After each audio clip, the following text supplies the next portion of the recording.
Security is more than just technology. It's people, process, and technology. And we often forget that people and process are some of the major elements to change. So what does that mean? For an organisation, sadly there's no one software package, or there's no solve all my security problems button that you can press. It's about cultural change, it's about governance, it's about a framework, it's about understanding risk, understanding where that risk lies in business. And importantly, as the business changes, how does the risk change? How does the risk profile change? And while all of that's happening, the adversary is developing and changing as well. Malaysia is in many ways a rapidly growing economy, and it can take advantage of leaps and bounds in technology and also with security. One of the challenges with well-established economies is they are stuck with the systems that they have, the systems they've had for years and inherited. The opportunity for a country like Malaysia to be able to literally get the latest technology, the latest process, is enormous. One of the challenging areas in security is it's just dynamic and fast-paced and changing.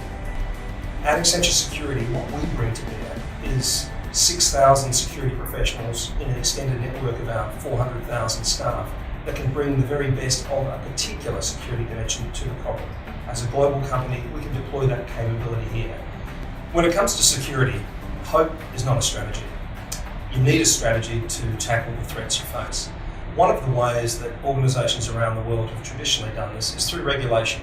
And regulation is a really important part of the journey, but it's only part of the journey.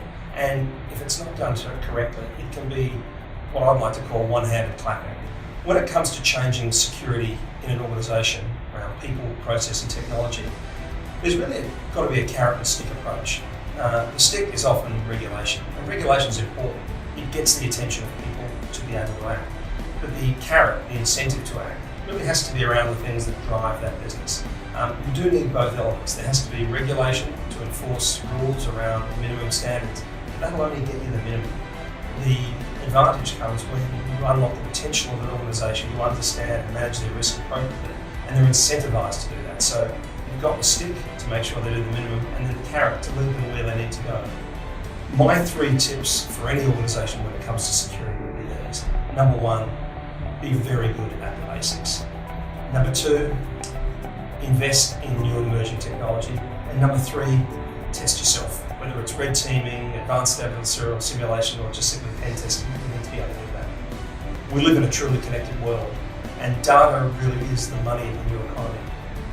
Almost every device you buy these days from a store seems to be connected. Fridges, televisions, microwaves.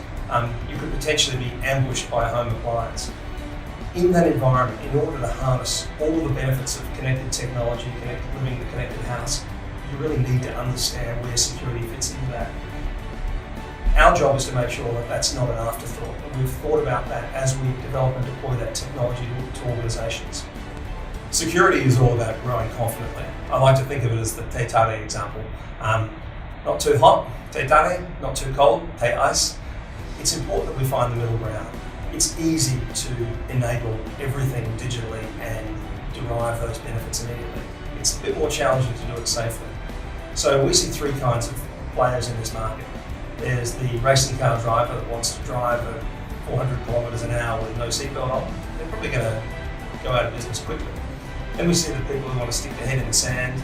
It's all too difficult, I'm going to stay doing what I did. And they'll go out of business slowly as they get overtaken by other companies. And then there's the middle ground, people who understand the opportunities offered by the digital economy, but they want to grow confidently with security, and that's what we do.